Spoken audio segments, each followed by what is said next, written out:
This call is being recorded. Good morning, everyone. This is Renee Rentmeester. I'm the creator and executive producer of the Cooking Without Looking TV show and now podcast. We have someone very, very special with us today, all the way from Jersey City, New Jersey. This is Rosa Santiago. Rosa, how are you? I am great today. Thank you very much. Appreciate being on your show today. Love it. Thank you. Thank you. Hey, we're even on Spotify and iTunes and Podbean, so your friends and family will be able to hear you too. Wonderful. Sounds great. Thank you for this opportunity, Renee. Oh, sure, sure. Thank you for talking with us. So, Rosa, tell me a little bit about yourself. Keeping in mind that our motto is changing the way we see blindness, and that's what you're helping us do today. Absolutely. Thank you. Well, I am an author and a business owner, and I love sharing what I have with people. I love sharing my message with people. I was born blind, went to regular public schools, and later on worked in the city in New York City. I used to work in word processing in New York City, but that changed for me when I realized that there was a lot more that I could do and give of myself to others to help others. Therefore, I started my own business back in 2003. It was a housekeeping business that I kept for 14 years. And after that, I just wanted to just keep growing and learning and expanding in thought. Well, that's amazing. What's it like to clean for with people who are like messy? What do you Well, what is a what is a polite way to tell them to pick up after themselves a little bit? yeah, right. Actually, I hired housekeepers to do cleanings, but I often heard about the jobs they had, and I would charge accordingly depending on the level of what needed to be done. Some places where homes were just, the people were clean, but they just wanted that extra touch of cleaning. And in some homes, it was a disaster. So I used to charge a little more for these places because they definitely were disasters. They had animals and lots of hair and all that yucky stuff. But we help these people to learn how to care better for their homes, and we always advise them, giving them cleaning tips on what things to do to maintain their homes. Some listened, some didn't, but we were able to work with them like that in that capacity. Well, so what are a couple tips I can learn? We can all learn on this. A couple of tips to keep your home looking nice and clean and with that extra sparkle.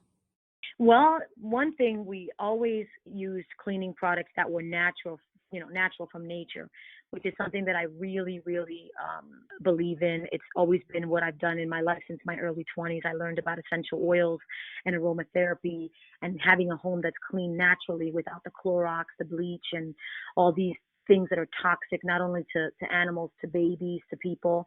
I always told people to transition from one of the cleaning ways that I taught them when they had animals and kids is to transition from toxic chemicals to natural products that were still efficient in cleaning.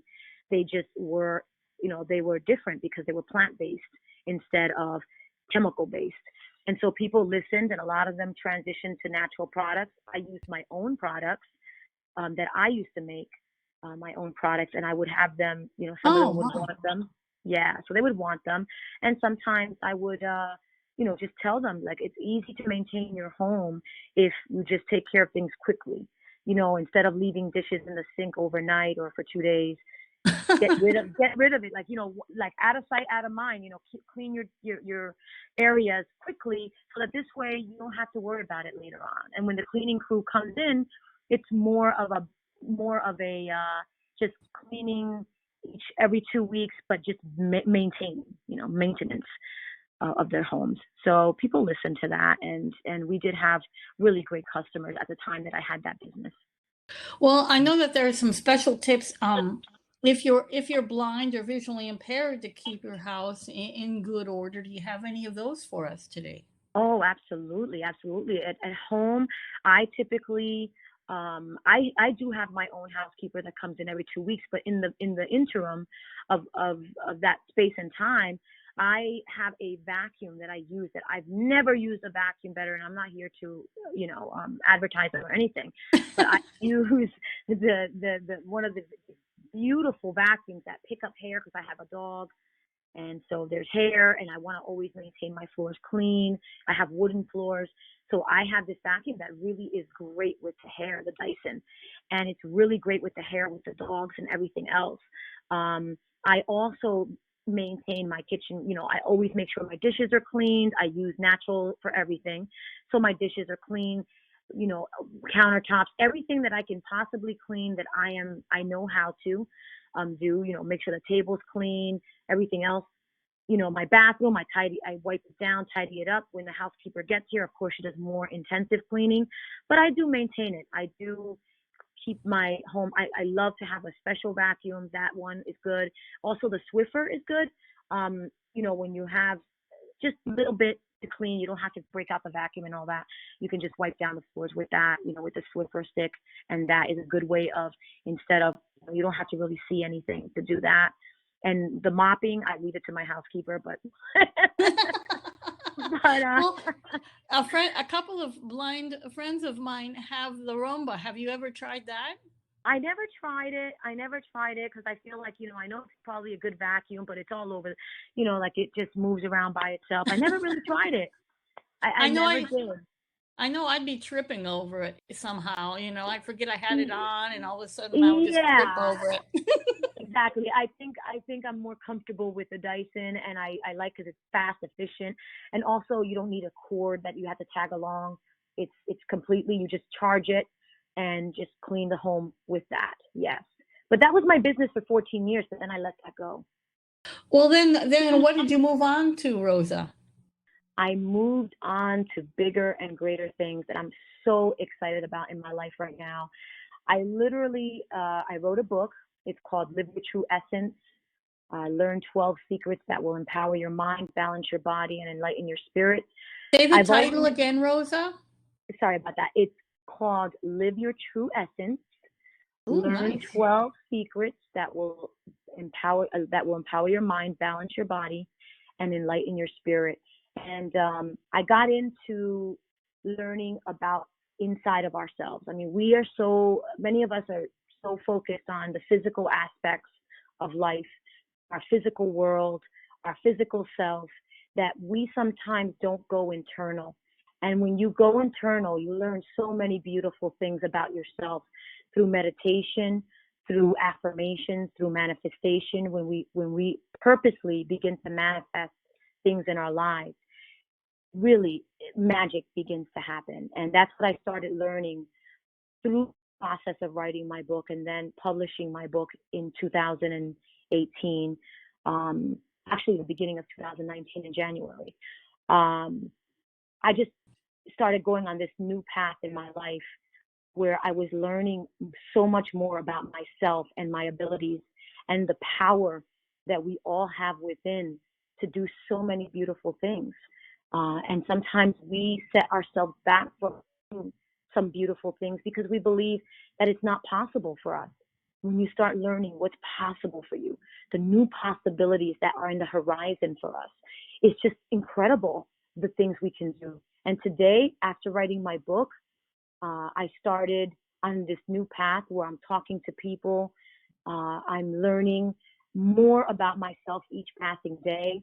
And I'm learning. I've been taking coaching as well, getting coached. I'm right now with a coaching program called Blindness, which is an amazing, amazing program. The founder of this coaching program is incredible in his teaching ability. Very powerful stuff. So it's really exciting for me. I just came back from California in one of these unblinded programs and went to see, was in Tony Robbins' birthday bash, which was incredible, by the way. Oh, wow. So all these great things are happening, and I'm so proud of it. I'm so proud to be also now teaching others. I'm about to start my own coaching, and I'm about to start my own podcast. So it's really exciting stuff happening right now in my life that I'm truly, truly excited about to share with other people.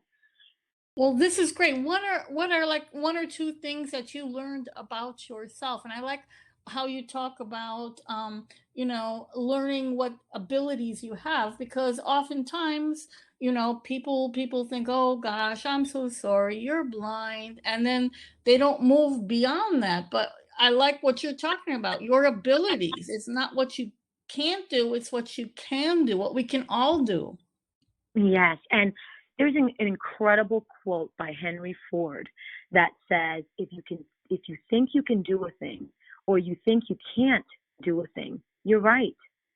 So whatever it is that we think, sometimes we have disempowering beliefs that maybe we brought on from childhood. I certainly did. I certainly had disempowering beliefs growing up about money, about what my capabilities were, my abilities to do new things and expand in my thoughts so I can live the purposeful life that I wanted to live, right?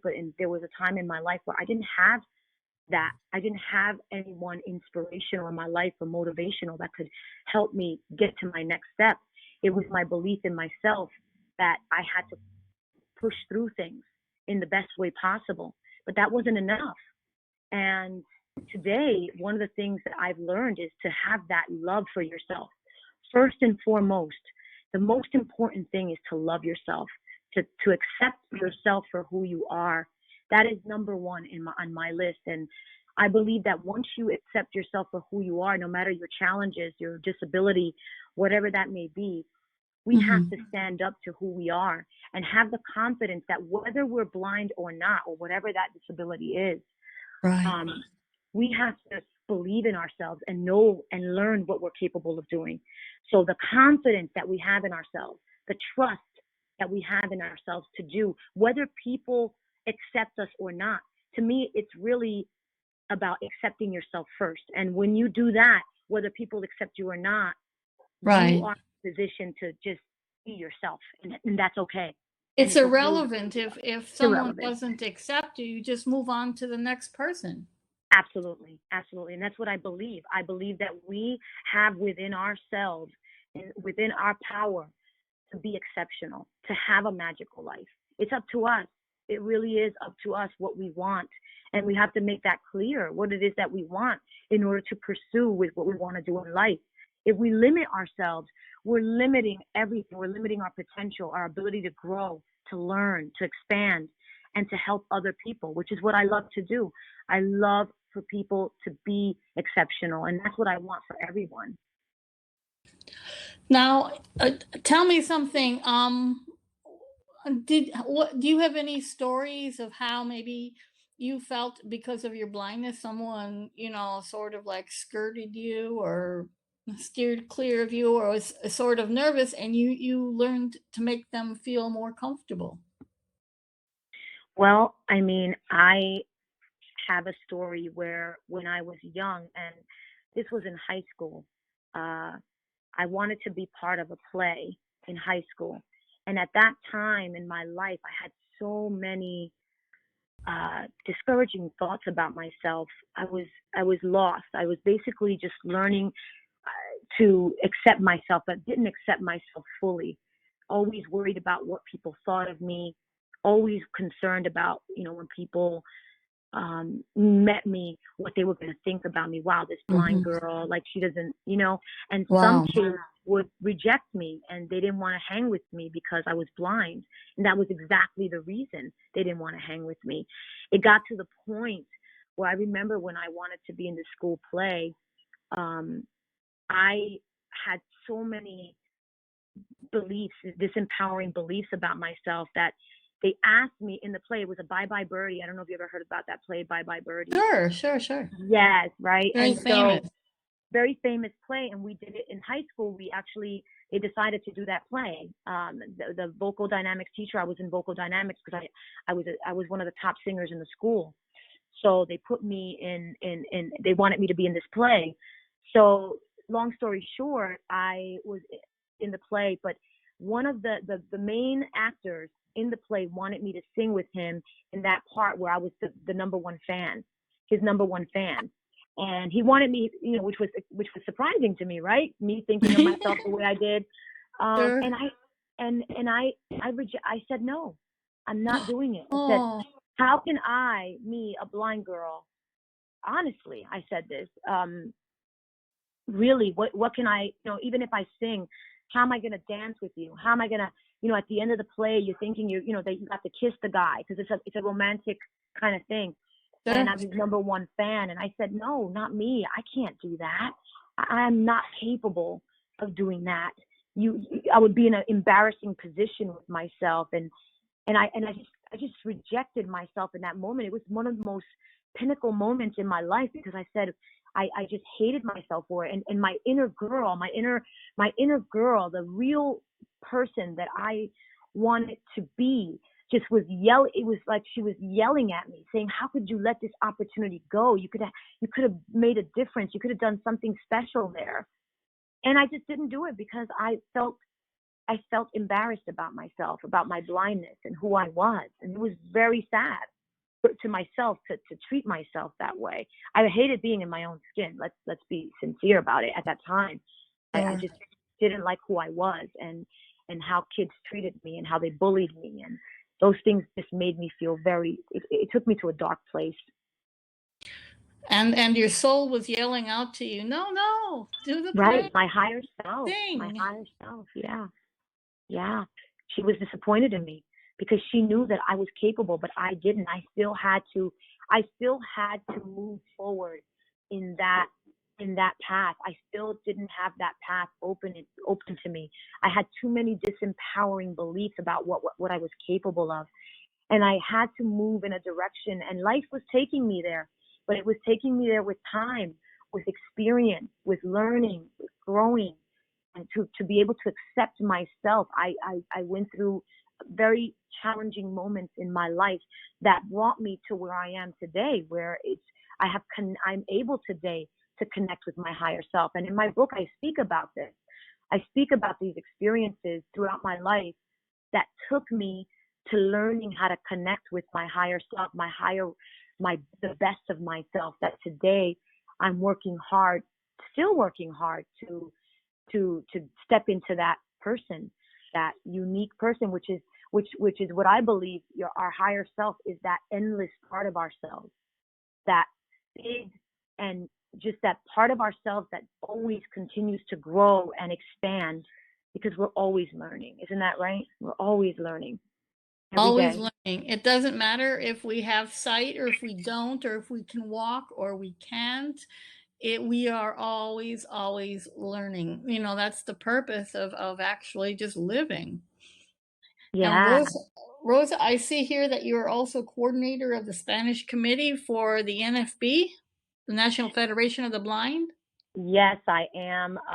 What I do is I help individuals that are coming from other countries, who are just coming into this country, that are blind, who need assistance, who need help to so that they can begin their life here in this country.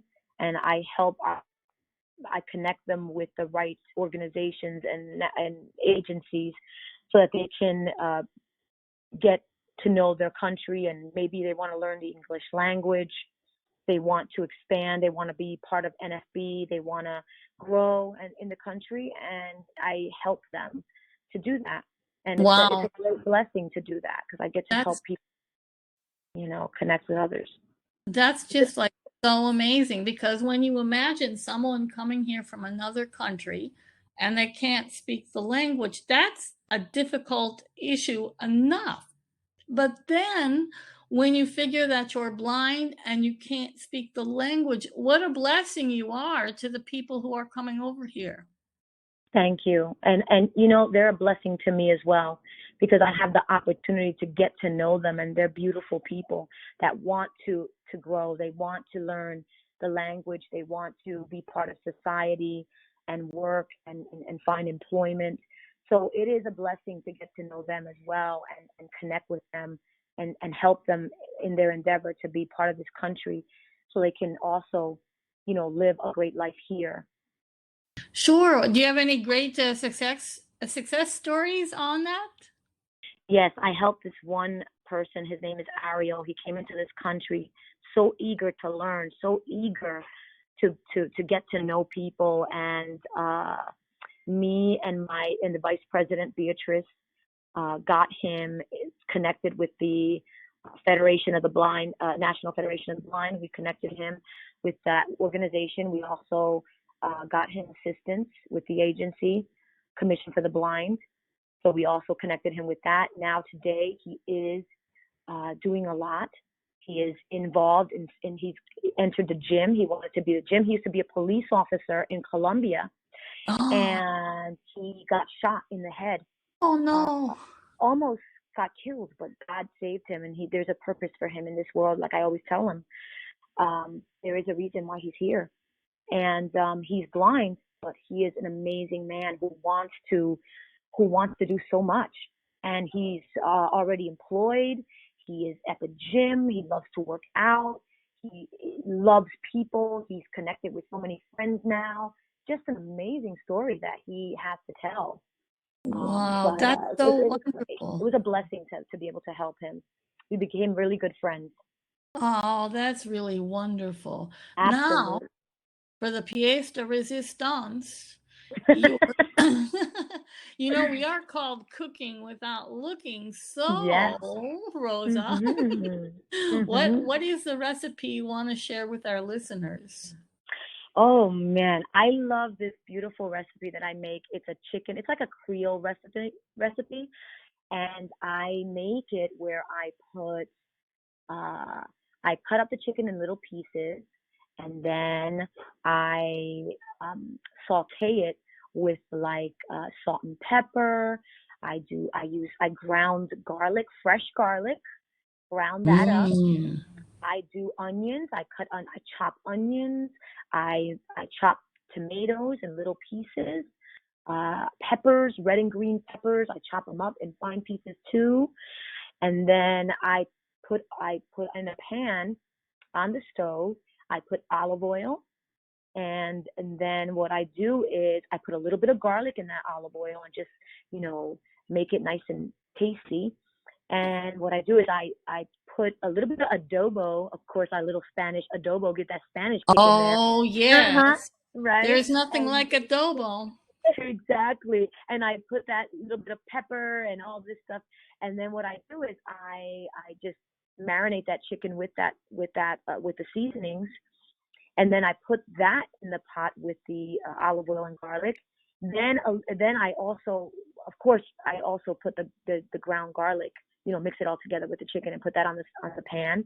Sure. And then a little bit while later, then I add the peppers, the onions, the tomatoes, and I add a little bit of sauce to it, which is like I don't know if you've ever heard of that Diablo sauce. Oh yes, have used it.